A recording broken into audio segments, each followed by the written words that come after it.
Fukushima. How much was it the radiation? Pag kumain ka ng asin or nag-apply ka ng potassium chloride sa halaman mo, does it have radiation? High energy, gamma also. Ang potassium 40. Is it not ubiquitous? Is it not everywhere? Is It you is. not get it when you eat the banana? That is ionizing. That is For a while, ionizing. parang kung may give chance also to answer sa Nutritional. topic natin. Kasi, let's sabi ko, I'll be giving you later the email address for you to actually send more of your questions. But to give as well chances, we'll be having 3 makatutok na kayo. Sir, name organization.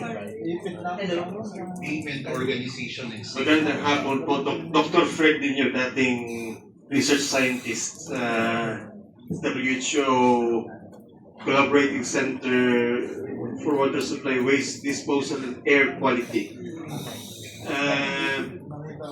I'm trying to compose my mind on framing or rebuttal.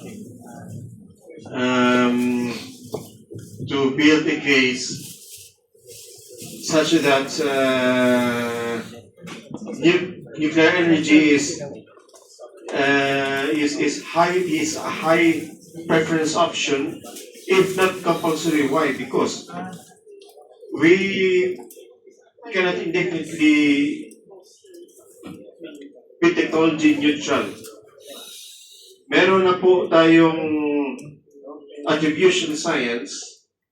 Ang causation correlates po ng carbon emissions at climate impacts na approach po ng solid empiric methodological effort.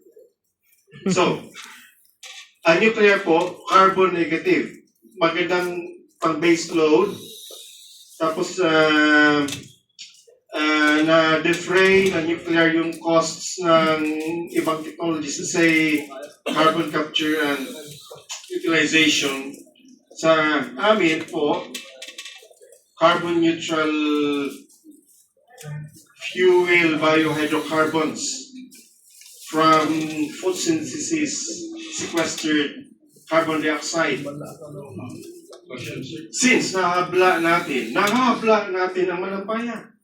No, question, sir. Do you have a question? Yes. What's your question, sir? Na may causational links ang climate impacts sa carbon emissions.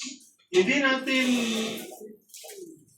na-prioritize forever yung natural gas, yung fossil fuels.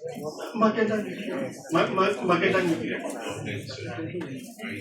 Thank you very much. That's more of a statement. We'll be having 2 last questions. Mag-umpisa na po yung tour. We'll be having GP and Gina, my neighbor.